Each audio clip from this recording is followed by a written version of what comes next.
Okay, one more short video to help support your work on worksheet 7. This is a sister to exercise 6,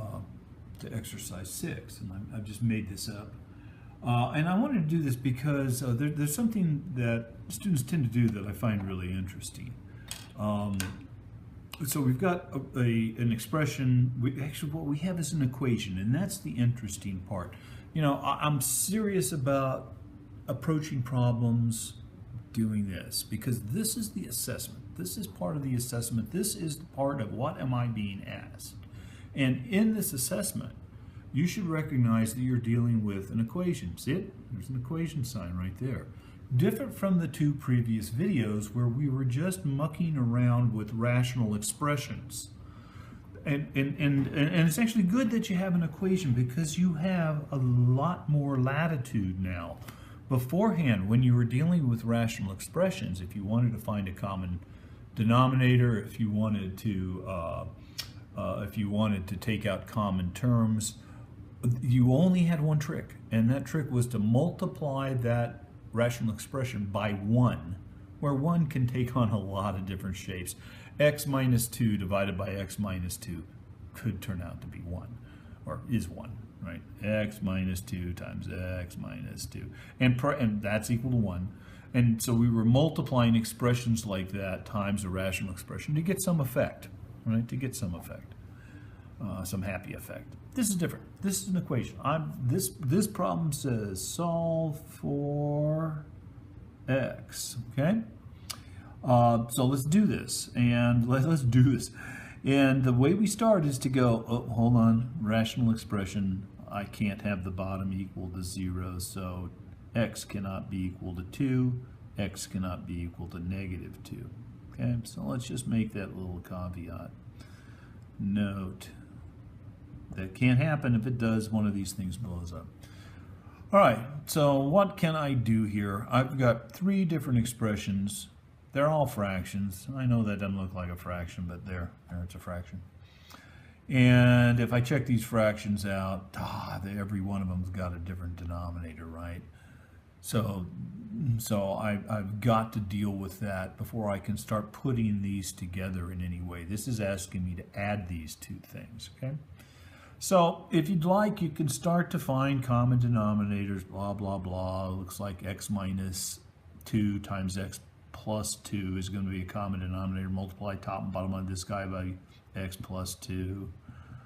Multiply top and bottom of this guy by x minus 1. Do something else to that guy. You know what? We can do that. It's the long way. We've got an equation. Why don't we just clear the denominator? Denominator. I can't spell this morning. Denominator. I can't spell it. What the heck? Denominator. Wow, what a word. Okay. What does that mean? What that means is take every factor that makes up every denominator and everything and multiply the whole thing by it. The whole thing? Yeah, the whole thing. I'm going to multiply this whole equation, 1 plus 4 all over x plus 2 equals x all over x minus 2. I'm going to multiply the whole thing by x plus 2 times x minus 2, okay? And that's going to clear the denominator. When I'm done with this, and I can do this, right? I can multiply the left-hand side by anything I want, provided I multiply the right-hand side by anything I want, anything that's defined, okay? And x plus 2 times x minus 1 is defined for every real x value you can think of. Okay, so what happens term by term as I multiply the left-hand side, and then term by term as I multiply the right-hand side? X plus 2 times x minus 2 times 1 is just that, x plus 2 times x minus 2. X plus 2 times x minus 2 times this, the x plus 2's are going to cancel, and I'm going to get 4 times x minus 2, okay? And when I then, so I've taken care of the left-hand side, now I'm going to take care of the right-hand side. I'm going to multiply this times this times this. The x minus 2's are going to cancel, and it's going to leave me this. Okay, I just cleared the denominator. This expression is this expression. Only now I'm not dealing with fractions. I'm in polynomial land. I have just, by doing that, I have kind of left the nasty world of rational functions, and I have entered the sweet world of polynomials. Yeah, this is rational. Right here, this guy, this is polynomial. There is no better function than a polynomial.